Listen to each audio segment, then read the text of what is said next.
Hi, welcome. So, I have seen and heard and also continue to see that there are many parents who keeps coming to me and says that Sandeep, my child was progressing very, very well, and suddenly the child started showing a lot of regression out of nowhere. And in this video, I'm going to break down the reason why your child shows the regression and what can you do to help your child to stop showing the regression. Of course, whatever I'm sharing with you is based on my personal individual experiences. This is not a medical suggestion, so it is important that you always take care of that from your doctor, meet the respective consultant and get the right understanding. So let's get forward. First of all, hi, my name is Sandeep Mukhergee. I am a spiritual healer and life coach. I work with parents who have neurodivergent kids, and I help them to heal themselves through spiritual healings and through different techniques. So the very important observation that I have always come across is that the parents, when they have started the therapies for their children, who are neurodivergent, for autism and ADHD, they were seeing that the child was progressing maybe for 2 3 months, maybe for 6 months. Everything was going good. Suddenly, they thought maybe we should take a break. It is time that we have not taken a break. We should go for a vacation, or we should go ahead and spend time somewhere else, maybe with our family members, in-laws, whatever, and they decide to move from one city to the other. But when they do that, that's when they hit their worst nightmare. Suddenly, out of nowhere, the child who was doing a lot of progress, was happy, was joyful, was very, active, proactive, communicating, stops all of it. And then you think, what went wrong? Who did what? Everything was going well, and that puts you in a very depressive thought, because you feel you have failed. And in this video, I'm going to share you three things that is exactly happening, because of which that is happening, and you need to take care of that. The first thing first, when you're sending your child to any therapy centers, any occupational therapy, behavioral therapy, speech therapy, or anything else, just know that at that point of time, you are working upon their symptoms, not at the root cause. While the symptoms could be managed, but if you don't work upon the root cause, it will continue to go ahead and affect your child and make sure that the progress is not happening after some point of time if you don't work upon the root cause. Now, most of the parents, the most important common mistake that they do is that they keep doing the same pattern of taking the child to the therapies and everything, and every time every other aspects, but they ignore many important factors, right? The first important factor, along with whatever I have shared, is that the environment plays a very important role.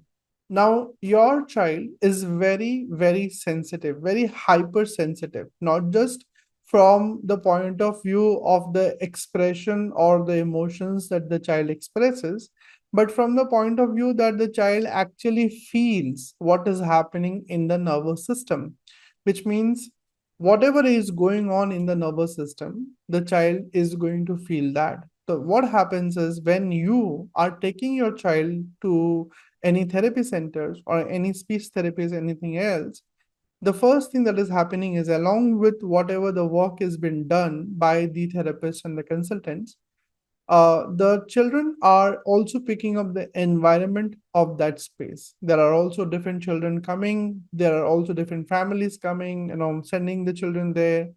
Now, all of it, some or the other way, have an impact and effect on the child. This is not applicable for every child, but this is definitely applicable for most of the neurodivergent children whom I have worked with, and definitely for most of the children.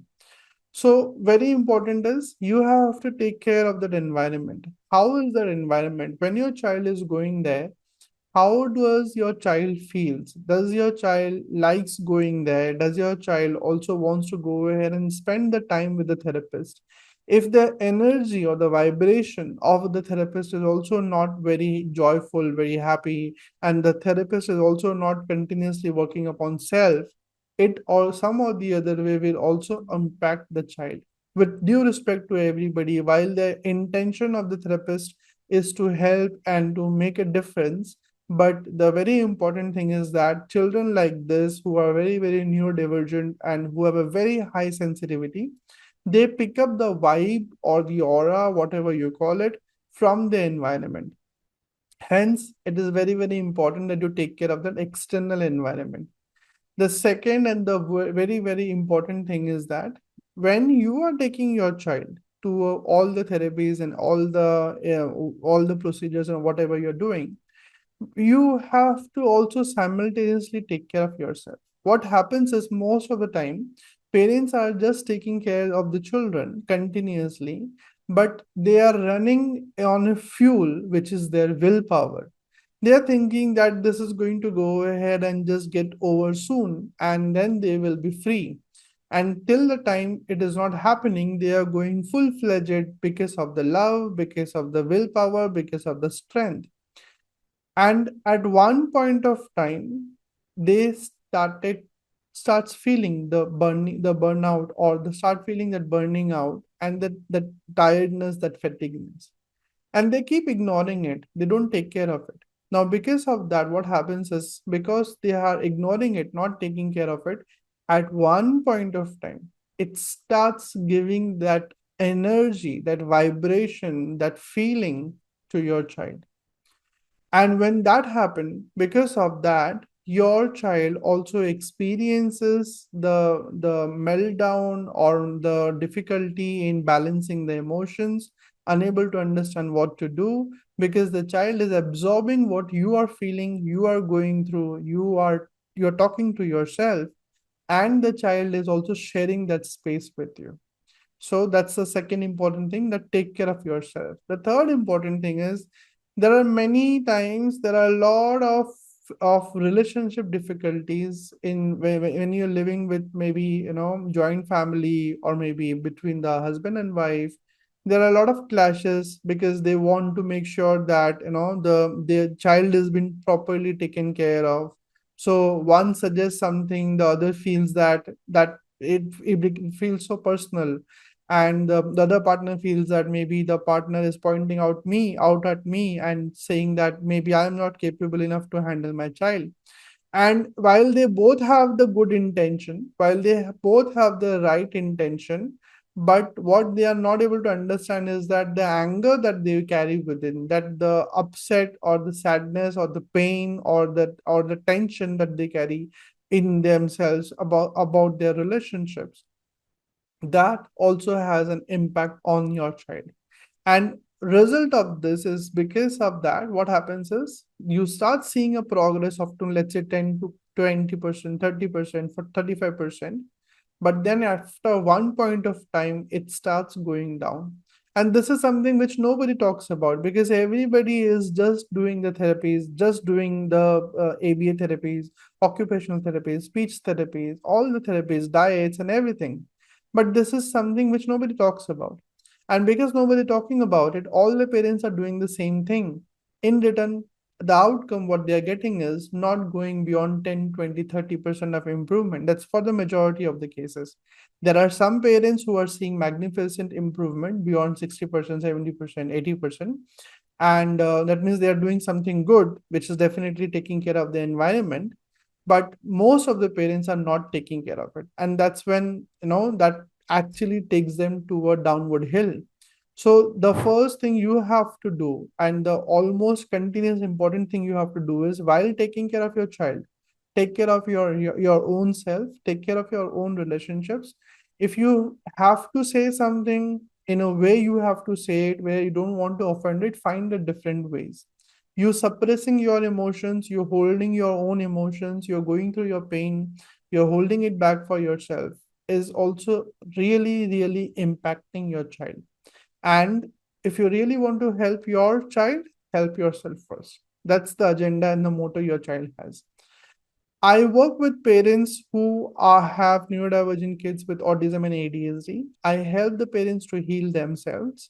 And through my method of spiritual healing and life coaching, when the parents gets healed, they have also seen the improvement and the changes within themselves and also in their children. I have many case studies. I have shared few here in the YouTube. You can see that.